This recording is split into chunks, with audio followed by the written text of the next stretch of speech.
Good evening, Tanse, and welcome to APTN National News. I'm Daryl Stranger. We begin our show tonight in downtown Iqaluit, Nunavut, where the Pope is making a short stop on his way back to Rome. Our Kent Driscoll is in the middle of it. Kent, according to the schedule, the Pope should have just finished up. What are you seeing on the ground over there?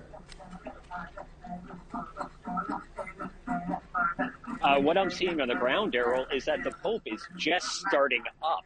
Right now, we just finished some drum dancing and throat singing. Now we have some throat singing on stage behind me. People are performing for the Pope. There are thousands in attendance here. This is the singular largest crowd I've ever seen in Iqaluit. Bigger than the White Stripes, bigger than the Prime Minister. This is a couple of thousand people out here to... and it's a very emotional response we're seeing here. We're seeing people smiling, people laughing, people crying, people hugging, you name it. We've got the full scale of emotional response going on here. So, Kent, this isn't a very long stop for the Pontiff, only a few hours. What are Nunavut residents trying to share with him? Well, we've been asking people about that, what you want to share with the Pope. And what I think the person to put it best would have been Jack Anawak, who we had on yesterday's show, former MP, residential school survivor.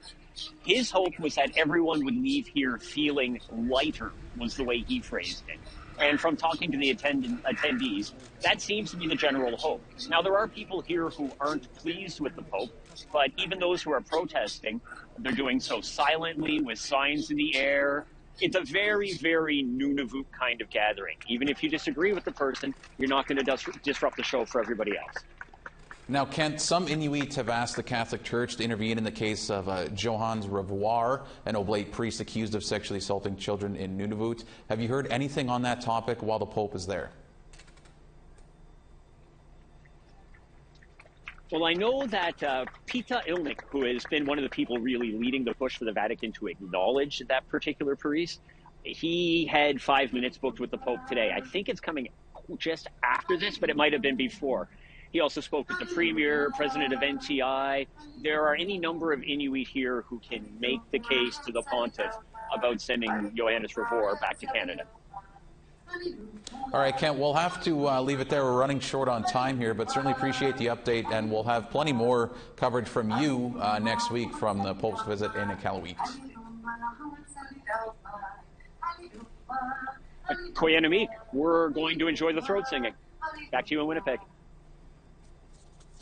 All right, and with the Pope's apology tour finishing in Iqaluit, events were held according to Vatican protocol, but after a dinner and survivors meeting gone wrong in Quebec, groups gathered there say they've seen little respect for Indigenous ways and protocols.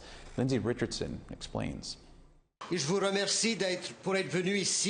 was the last formal engagement of the Pope's visit to Quebec, a meeting with residential school survivors and supporters. Though not technically a closed-door meeting, some say the door was shut in their face. Michelle Shenandoah presented the Pope with this cradle board as part of a delegation that went to Rome last spring. They told me at that time that the Pope wished to see this cradle board when he came to Canada. That has not happened, and the Pope has just left Quebec City. She was supposed to present it to him again on Friday, but she says she was asked to leave the meeting without reason. Oftentimes, we become window dressing to these events. I've witnessed throughout this whole time here in Quebec City for these events, our Indigenous leaders being pushed to the side and not having a real voice and not being really truly heard. But the issues really began on Thursday night during a formal dinner where discussions of the doctrine of discovery and surrender of church records were supposed to take place. In a message, the AFN Regional Chief Ghislain Picard told APTN News the dinner's format did not allow for the conversations they wanted. Cree Nation Grand Chief Mandy Galmasti agrees. Unfortunately, I really feel that was a missed opportunity. And that's not considering the logistical headaches. Galmasti alleges survivors and elders were not provided transport and struggled with police and language barriers. We did not receive transport out, unfortunately, so everybody kind of had to make their way through the barriers, which is an Indigenous culture, very counterintuitive to what we would do to our elders, which is make sure that as guests, they are taken care of, they are brought in, they are respected, and they are returned home safely. Event organizers told APTN News issues with transport and dinner were a misunderstanding. This fraternal meeting is not replacing in any way the important moments that we'll have in the coming months about we've received loud and clear the different topics that are important to address for the Canadian Church. And the plenary assembly in September, where all the bishops will be gathered, will be an important moment. The delegates who came to Quebec City will be waiting. I still haven't heard any statements from the bishops yet. So that's what I'm looking for. That's the key place where actions can be fulfilled. It's through working with them. Lindsay Richardson, APTN National News, Quebec City. Pope Francis's short visit to Canada is coming to a close, and his speeches to residential school survivors are being carefully analyzed, as much for what they didn't say as what they did. APTN's Fraser Needham has more. University of Ottawa professor Veldon Coburn says the Pope's speeches were far too short on specifics. No commitment to release all residential school records, no renunciation of the doctrine of discovery, and apologizing only for actions committed by individual Christians. The statements that have been made by His Holiness as he arrives here, they seem to sidestep any direct reference to the Church and that it was directed by the Church. Rather, he spreads it out across the Christian denominations. So I was looking for a little bit more of direct contrition by His Holiness and taking responsibility for it on behalf of the Church. And Algonquin elder Claudette Commanda also says people are expecting more. And without commitment to action, an apology is meaningless. What was needed from the Church, the Vatican, the Catholic Church, is that acknowledgement, that admission, and the accountability. And there has to be action. Cindy Blackstock of the First Nations Child and Family Caring Society describes the apology as half-hearted at best. Because when you don't accept responsibility that your institution, in this case the Catholic Church, has breached so many human rights, done so much harm to children, including children in unmarked graves, children who died, and you're still not at a place of accepting full accountability, then there's a real question as to what you're going to do in terms of reforming your behavior. And that's a piece that's left out of the apology. According to some, the Pope's apology is an important first step, and a substantive action from the Church will be forthcoming. But Commanda says she's not so sure. If the Church is truly meaningful in the sense of saying we understand how devastating this doctrine of discovery is, we must turn over the records, we must do the right thing, well, he should have said it in his apology. Do it now. Blackstock says if things remain the same, the Catholic Church will not act to correct past harms. But if the Canadian public continues to force both the Church and government's hand, change is possible. But there's more to be done. That pressure has to be on there. We can't let them get away with, oh, well, it takes a long time, change doesn't happen overnight, or this is a good first step. None of that. No, they are big, they are well-resourced, they could make these changes. Fraser Needham, APTN National News, Ottawa. All right, we need to take a short break, but stick around. When we come back, we'll have a reaction from politicians on the Pope's apology. My sincere hope is that survivors get a sense of solace and modicum of closure. We must acknowledge that this is very much the beginning and not the end.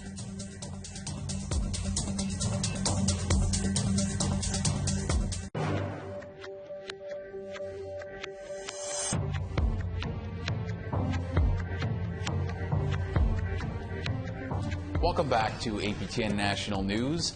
For more on the papal visit, we're joined by Assembly of First Nations National Chief Roseanne Archibald. National Chief Archibald, thanks so much for taking a few minutes out of your day today. For sure, good to see you. Now, you were at the papal visit in Musqueam. What stands out for you from that day? The level of emotion was fairly high. There were a lot of tears shed. There was a lot of re-traumatizing, I believe, that was happening. People were reliving very difficult memories, and that's what stuck out the most to me was the survivors and how they walked through that event with such grace and dignity. Now, you had also put out a statement that you weren't allowed to speak at the event, and also tweeted that there was, quote, no room for truth tellers on that day. Can you sort of tell us about that? I did ask to welcome the Pope to Turtle Island as a whole. He did have a local welcome from the local chiefs, and I felt it was appropriate for me as national chief to be able to welcome the Pope as he was preparing to fulfill TRC call number 58, which he didn't quite do. But I was told by Archbishop Smith the day that we met the Pope at the airport that I just was not going to be able to speak, period. Now, there's also been a lot of religious ceremonies and some criticism that the focus at times has not been on Indigenous peoples and survivors. What more would you have liked to have seen from Pope Francis on this tour? It's definitely been called performative allyship and performative apology. It's, it has this look of something that is, authentic, but some people just didn't feel it was authentic. They felt that a lot of the events were really about the church itself, about the church's followers, rather than survivors. And I really felt that that was true from the beginning, because we just weren't able to properly plan with the CCCB, the bishops, on this whole process. They've really run the whole show, so to speak, unilaterally. We haven't had enough input. And I think that's been reflected in this tour, that it's been more about the church and less about survivors, which is really sad.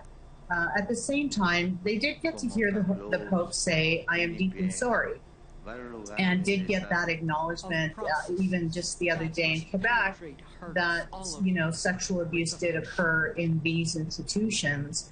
So, from Musqueam Chiefs to his final address in Quebec City, there were some shifts, but certainly not enough. He didn't address the doctrine of discovery. He didn't address the role of the church itself in the institutions of assimilation and genocide. And he didn't address some of the key issues, like the recovery of our little ones, the thousands of children that we are going to be, recovering in the coming years. He didn't address that at all. And lastly here, National Chief, I guess, what are some of your overall takeaways from the whole week-long visit? I would say that there's work to do, and that's one thing I did appreciate in his first address, that he did talk about that the apology was just the first step, and that there are many steps ahead for us on the road to healing, on the healing path forward. And so I think that we've got to have a much better relationship with the Catholic bishops here in Canada, have a better relationship with the Vatican. They're the ones who give the final approval on all of his speeches. And we've really got to have those kinds of partnerships moving forward, as opposed to feeling like, this is a unilateral process. So there's a lot of relationship building to do for those that want to build relationships. Ultimately, there are people who will not want to forgive, who will not accept the apology, and who feel that the church is not done enough, is not doing enough. And so I think that the road ahead is complicated, and it's varied, just as this whole trip was. Some people were very moved by it. Some Indigenous Catholics really appreciated this process, and others just were totally unsatisfied. So the road ahead is not an easy one for sure, but it is about the healing path forward, and as National Chief, I'm committed to that with all of our partners around the world. National Chief Archibald, we'll have to leave it there. Certainly appreciate you taking a few minutes out of your day to speak with us. Okay. Thank you, Daryl. Take care. And as the papal visit winds down in Iqaluit today, some politicians say there are gaps in the Pope's apology that need to be addressed. APTN's Tamara Pimentel has this political reaction to the Pope's week-long visit. It isn't up to the Government of Canada to accept or refuse Pope Francis's apology to Indigenous people. In two areas. But First, Minister of Crown Indigenous Relations Mark Miller says the visit doesn't fulfill the TRC's calls to action. The role the Church played and its doctrines, particularly the doctrine of discovery, played in paving the way to the establishments of residential schools, ripping children away from their languages, forced conversion to Christianity. The institution's role in that. There is a gap insofar as there is a need for the acknowledgement that the Church and its doctrines. The lack of mention of the doctrine of discovery is echoed by former Manitoba Senator Murray Sinclair. In a written statement, Sinclair recognizes the importance of the apology, but states, while an apology has been made, that same doctrine is in place. The Pope and the Church remain silent on the most problematic tenets of its belief system, that Indigenous people in Canada and around the world should not have the right to practice their own faith, cultures, and traditions. In a tweet from NDP MP Charlie Angus, he says, as a Canadian Catholic, I'm appalled that Pope Francis refuses church apology for crimes committed in residential schools. Canada must call on the Church to pay the money they owe for these crimes. Miller, who is currently in Iqaluit for the final stop of the papal visit, says this isn't the end. My sincere hope is that survivors get a sense of solace and modicum of closure. We must acknowledge that this is very much the beginning and not the end. The Church has a role not only with those who have kept the faith, but in rebuilding trust, just as the Government of Canada has and needs to continue doing in accompanying survivors on what can be a retriggering and very much incomplete journey up to now. Tamara Pimentel, APTN National News, Winnipeg. All right, it's time for one final break. Still ahead, another Manitoba First Nation is now one step closer to having their own CFS legislation. Stay with us.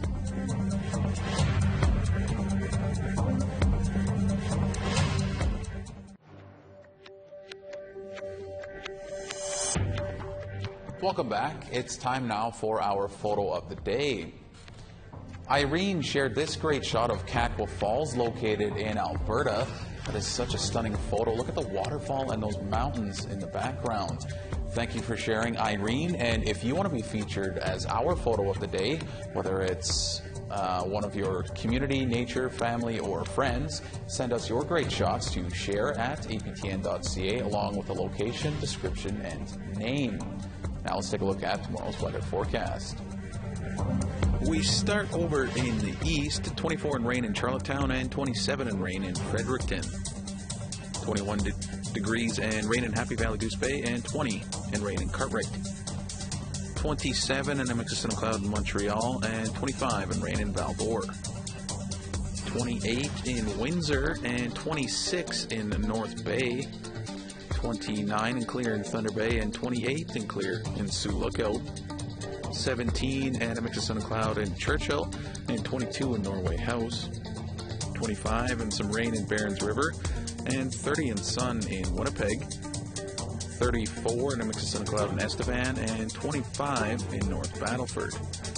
Some showers, and 23 in Meadow Lake, and 23 in Stony Rapids. As we move west, 22 in rain in Fort Chippewan, and 27 in rain in Grand Prairie. Showers, and 25 in Edmonton, and 32 in Medicine Hat. Clear, and 27 in Vancouver, and 30 in Bella Coola. 30 and clear in Prince George, and 17 in rain in Prince Rupert. 22 in Whitehorse, and 21 in Dawson. 22 in Fort Liard, and 19 in showers in Wrigley. 17 and rain in Fort McPherson, and 15 in Inuvik. 16 in Baker Lake, and 10 in Cambridge Bay. 6 degrees and clear in Arctic Bay, and 13 in Iqaluit.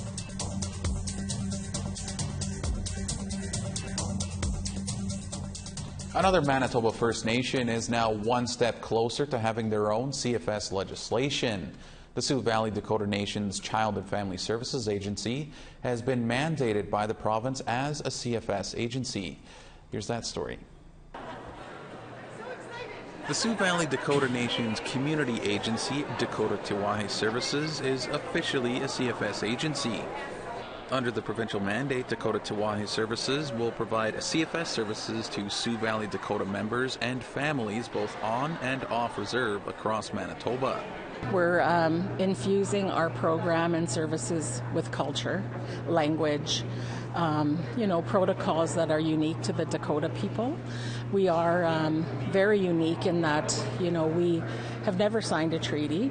We have a history where we came from the U.S., so just understanding, our history, our trauma, and getting back to the basics, the value systems, the way we used to look after one another, and then just relearning and reclaiming our culture and language. That's vital because we truly believe that our culture is what's going to save us, and it's prevention. Chief Jennifer Bone said while the mandate is temporary, it gives the community jurisdiction where it is needed. Our work is not finished, as this is an interim provincial mandate for Sioux Valley. We know that it is responsible and prudent to work with the provincial entities while our law and system is being developed. Sioux Valley Dakota Nation is uniquely positioned. Sioux Valley Dakota Nation has jurisdiction in relation to care, protection, and guardianship of any child on Sioux Valley Dakota Nation lands. The community's next step is to negotiate with the federal government to enact their own CFS laws and legislation. The next step is to to enact our Dakota law, and we will be using Bill C-92 approach as a segue to that. The law is in draft form. We will be negotiating with Canada now to, we're going to enter into a coordination agreement with them. That is the next step. And then we're also harmonizing our Self-Government Act as well. So all of those will become our CFS law in the community. Once we achieve that through ratification in the community, we will have jurisdiction right across Canada. Sioux Valley Dakota Nation is hopeful they can enact their own laws sometime in the next year or so. Daryl Stranger, APTN National News, Winnipeg. All right, that's all we have for you on this Friday edition of APTN National News. As always, head to our website for more Indigenous news at aptnnews.ca. I'm Daryl Stranger. Thank you for joining us. Miigwech, and have a great night.